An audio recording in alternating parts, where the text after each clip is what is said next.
जय भारत दोस्तों, welcome to future IAS with doctor Manoj Bharat. हमारा चल रहा है सी सेट का hit revision. Hit revision is high impact themes, जिससे कि हमारा टारगेट है कि अब की बार सी सेट 100 पार हो जाए। ठीक है, आप समझ गए होंगे झींगा लाला तो। और लेट्स हिट इट। चलिए, लेक्चर नंबर 15 है ये, कंपेरिजन ऑफ फ्रैक्शन। क्या कर रहे हैं हम आज? Comparison of fraction. अच्छा, लेक्चर नंबर 15 है। क्या है? लेक्चर नंबर 15 है। बार बार रिवाइज कराता हूँ, मैं दोबारा रिवाइज कराऊंगा इस चार्ट में से हम, है ना। ये 2 चार्ट है हमें जो करने हैं, उसके बाद मैं आप इसको पढ़ाऊंगा, प्रैक्टिस कराऊंगा, रिवाइज कराऊंगा। 30 दिन 32 दिन हमारे पास बचे हैं।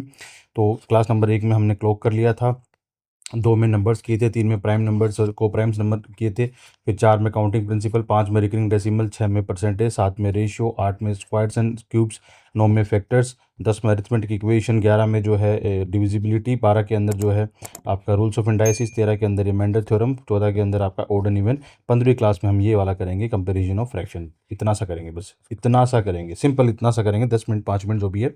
मैं बार बार आपको क्यों बता रहा हूँ? ताकि पूरे सी सेट के टॉपिक आपको याद हो जाए। मतलब 80 क्वेश्चन में से, और आपको 100 नंबर कैसे लाने हैं उसकी एक एक स्टेप मैं फॉलो कर रहा हूँ। आप मतलब आप प्लीज़ मेरे पे ट्रस्ट करना, आप प्लीज़ मेरे पे ट्रस्ट करना और अपना पार्ट आप करते रहना।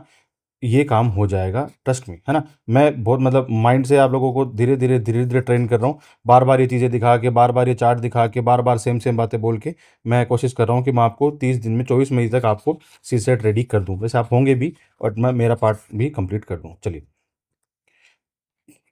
छोटू सा टॉपिक है, 15 नंबर लेक्चर है, 15 नंबर लेक्चर है। ठीक है, और उसकी पीडीएफ आपको पता है कहाँ मिलेगी? टेलीग्राम चैनल में मिलेगी, जिसका नाम है future IAS with doctor Manoj Bharat. ठीक है, वहाँ पे मिलेगी। और छोटे छोटे वीडियोस बनाने का मेरा मतलब इसीलिए होता है कि आपको इनमें से जो भी देखना हो, जो भी समझना हो, आप वहाँ पे फटाक से समझ लें। आपका पूरा 1 घंटा वेस्ट नहीं हो एक कंसेप्ट समझने के लिए, 10 मिनट में आप एक कंसेप्ट समझ सकें। तो चलिए, कंपेरिजन ऑफ फ्रैक्शन अपन करते हैं कि if D constant then N की वैल्यू इंक्रीज होगी, तो if N increases value increases. For example कि डी कांस्टेंट है, यहाँ पे डी अगर कांस्टेंट है तो जैसे डिनोमिनेटर, तो आप जैसे ये है 5/, है ना। यहाँ पे देखते हैं 5/40, 5/14, 3/7, 31/70। इनमें सबसे बड़ा कौन है? तो पहले तो डिनोमिनेटर को सेम करो, तो इसको सेम करेंगे तो क्या आएगा? इसको सेम करेंगे तो आएगा 2.5/7, और इसको सेम करेंगे तो क्या आएगा? 7, यहाँ पे आएगा 3.1। अब आता है अपने पास 2.57, 37, 3.17। अब देखो इसमें सबसे बड़ा कौन सा होगा? है सबसे बड़ा कौन सा होगा? ऐसे होगा। तो बेसिक है कि हमें क्या है, डी कांस्टेंट कर देना, तो फिर ऊपर वाली वैल्यू से डिसाइड हो जाएगा, ऊपर वाली वैल्यू से डिसाइड हो जाएगा। आई बात समझ में? ये छोटी छोटी मगर मोटी बातें हैं जो एग्जाम में आपको बहुत मतलब एज देती हैं। और ऐसे छोटे छोटे क्वेश्चन आते हैं, मैंने आपको बार बार बताता हूँ मैं कि 80 में से 27 नंबर क्वेश्चन आरसी के छोड़ दे, और 53 में से 20 क्वेश्चन अगर थोड़े से डिफिकल्ट वाले छोड़ दे, 33 क्वेश्चन तो इतने ईजी आते हैं। और ये मिला के अगर आप आराम से सी सेट निकाल सकते हो। खैर, अगर एन कांस्टेंट है तो डी की वैल्यू इंक्रीज करेगी, तो वैल्यू जो है, ओवरऑल वैल्यू जो है वो डिक्रीज करेगी। जैसे ये एन कांस्टेंट है, ये एन एन एन कांस्टेंट है, ऊपर वाला न्यूमिनेटर कांस्टेंट है ना। अब यहाँ पे का कांस्टेंट लग रहा है आपको? न्यूमिनेटर नहीं लग रहा होगा ऑब्वियसली, है ना। 6 है, 7 है, 30 है ना। तो इसका इस केस में अपन क्या करते हैं? इस केस में अपन इसका एलसीएम ले लेते हैं, इन तीनों का एलसीएम ले लेते हैं, फिर नीचे वाला देख लेते हैं।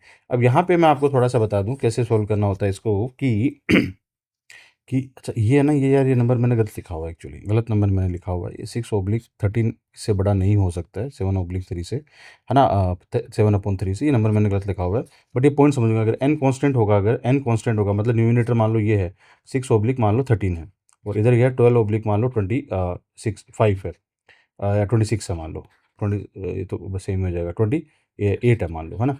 और यहाँ पे मान लो 36/ आपके पास 78 है। अब इसमें सबसे बड़ा कौन सा होगा? तो पहले तो इसको अपन बराबर करेंगे, इसको बराबर करेंगे तो ये तो ठीक है, सबसे छोटे वाले जितना कर देंगे। तो इसको जब काटेंगे तो 6 आ जाएगा, नीचे 14 आ जाएगा। इसको जब काटेंगे तो 6 से, तो 6 आ जाएगा। इसको 6 से काटेंगे तो कितना आ जाएगा? ये आपका 1 और 3 13 आ जाएगा। ठीक है, तो ये दोनों बराबर, आप समझ गए आप? तो ये दोनों बराबर होंगे, ये और ये छोटा होगा इससे। तो ये एन का रूल है, ये क्या है? एन का रूल है। अब आगे बात करते हैं अपन, आगे बात करते हैं। तो देखो भाई, तीसरा टाइप 3 में क्या आता है कि neither N constant nor D constant, दोनों ही कांस्टेंट नहीं है। ये थोड़ा सा डिफिकल्ट आता है, मतलब थोड़ा सा इनसे डिफिकल्ट है, वैसे तो इजी है। Neither N constant nor D constant, but difference between N and D is constant. Difference is the constant, मतलब एन और डी की वैल्यू कांस्टेंट नहीं है, डिफरेंस इन दोनों के बीच में कांस्टेंट है। ठीक है, तो this is applicable for proper fraction. अभी प्रॉपर फ्रैक्शन, इम्प्रॉपर फ्रैक्शन क्या होती है, मैंने आपको दूसरे नंबर की क्लास में करवाया है, सारा का सारा अच्छे से कराया है। अभी जाकर रिवाइज कर लो, 10 मिनट की क्लास है बस, अगर आपको समझ में नहीं आता है तो, है ना। मैं बार बार बताऊंगा तो पूरा लंबा खिंच जाएगा।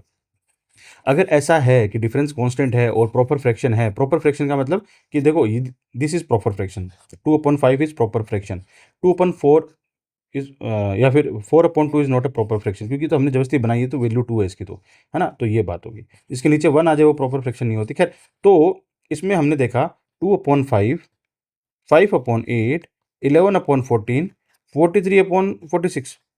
अब इसमें नहीं है, डिनोमिनेटर भी सेम नहीं है, कांस्टेंट, ये न्यूमरेटर भी सेम नहीं है, लेकिन इन दोनों के डिफरेंस देखो, 3, 3 का डिफरेंस, 3 का डिफरेंस, 3 का डिफरेंस। जब अगर 3 3 का डिफरेंस हो ना, जब अगर 3 3 का डिफरेंस हो, तो जो सबसे बड़ी वाली वैल्यू होती है सबसे बड़ी मानी जाएगी। तो जैसे यहाँ पे देखो 2/5 था, 5/8 था, 11/14 था और 41/44 था। इस केस में डिफरेंस अगर सेम आ रहा है, इनके दोनों के बीच का डिफरेंस 3 है, 3 है, 3 है, 3 है, तो जो सबसे बड़ी वैल्यू है ना वो एक्चुअली में सबसे बड़ी वैल्यू होगी। ठीक है, क्यों होगी? इसको प्रूव करने के लिए इस वैल्यू की लमसम बना के देखो। तो इसको अगर मैं 40 लिखूं तो नीचे कितनी आएगी? नीचे कितनी आ जाएगी? अगर मैं इसको 40 किया तो 20 से इंटू किया तो नीचे कितना आ जाएगा? 100। जब अगर मैं इसको बराबर करने की कोशिश करूंगा तो आप समझ रहे हो, ये वैल्यू बहुत छोटी निकल के आएगी इससे। तो अगर एन और डी कांस्टेंट नहीं है लेकिन डिफरेंस कांस्टेंट है, तो बड़ी वैल्यू ही बड़ी मानी जाएगी। आई बात समझ में? दो चार और करके देख लेना आप। चलो, फिर बात करते हैं क्या, फिर बात करते हैं कि अगला अगला क्वेश्चन क्या है। फॉर इम्प्रॉपर फ्रैक्शन ओनली, ये प्रॉपर फ्रैक्शन के लिए था, this is for improper fraction only. Neither N constant nor D constant but difference between N and D constant. ठीक है, ये इम्प्रॉपर फ्रैक्शन के लिए होगा। जैसे इम्प्रॉपर फ्रैक्शन मतलब ये वाला, ये हमें जबरदस्ती बनानी पड़ती है इम्प्रॉपर फ्रैक्शन। ठीक है, वो सीसेट का एग्जाम में बना के दे सकता है वो। तो ये क्वेश्चन क्या है? क्वेश्चन ये है बच्चों कि इसमें से सबसे बड़ी डिजिट कौन सी है, या फिर वैल्यू अरेंज करो। तो 10/5, 15/10, 20/15, 25/20, 105/100। ठीक है, अब देखो ये दिखने में लार्जेस्ट है, ये दिखने में लार्जेस्ट है, ओबियसली समझ में आ रहा होगा आपको। ठीक है, बट यहाँ पे ये एक्चुअल लार्जेस्ट है, ऐसा क्यों बोला गया है? देखो इसका डिफरेंस क्या है? 5, 5, 5, 5, 5। अगर यहाँ पे जो केस था उस केस में क्या है, न्यूमिनेटर एन जो है छोटा था डी से।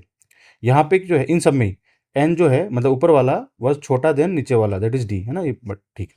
यहाँ पे उल्टा है, यहाँ पे एन बड़ा है और डी छोटा है। एक बात तो देखो, अगर इसको अपन वैसे सोल्व करें तो ये कितना आएगा? ये 2 आएगा, ये 1.5 आएगा, ये कितना आएगा आपका 1.25 आएगा, है ना। ऐसे छोटे छोटे करते करते ये तो कुछ भी नहीं आएगा, ये तो 1.05 आएगा, है ना। तो सबसे बड़ा कौन सा होगा? ये होगा, ये होगा, ये होगा।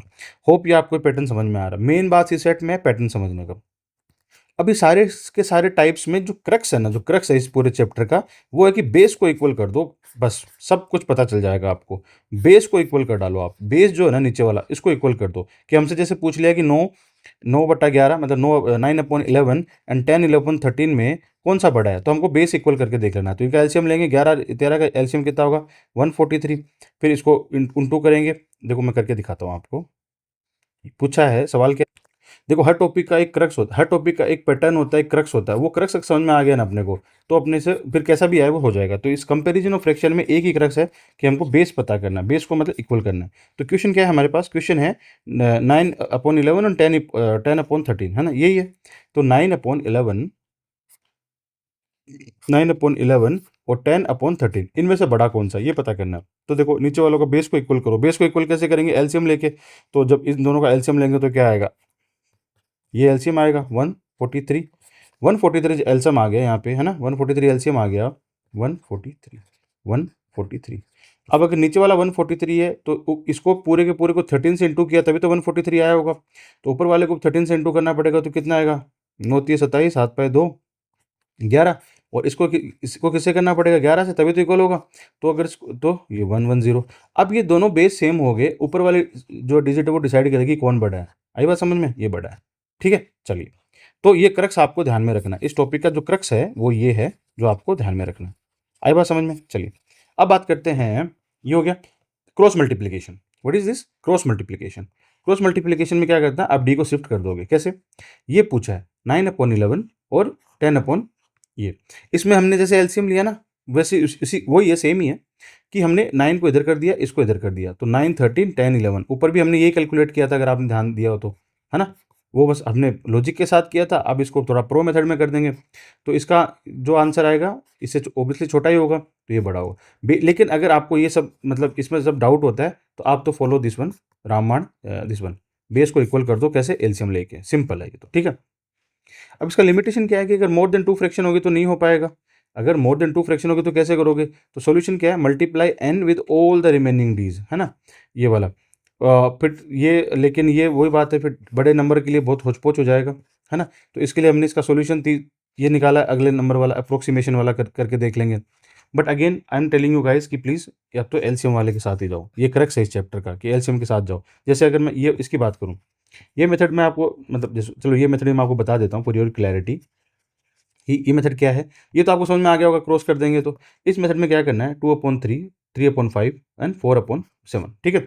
अब यहाँ पे क्या करना है, 257 नीचे वाले को ऐसे 257 यहाँ पे कर दिया, ऐसे 3 ये 3 3 7, ऐसे 4 का क्या करेंगे, 4 के नीचे क्या करेंगे, 4 ये 3 5 ऐसे कर देंगे, क्रॉस में कर देंगे तो ऐसे आ जाएगा। बट ये तो मतलब होचपोच हो जाएगा, आई डोंट थिंक ये आपको समझ में आने वाला है इतनी जल्दी। तो but difficult for large numbers, difficult for large number.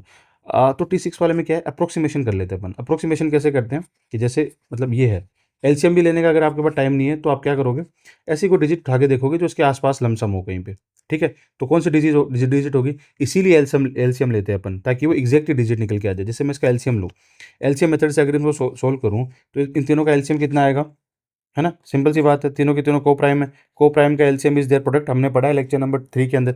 तो ये क्या होगा, 35 35 दिए 70 70 105, नीचे आ गया 105, ये क्या कहाँ पे आ गया 105। अब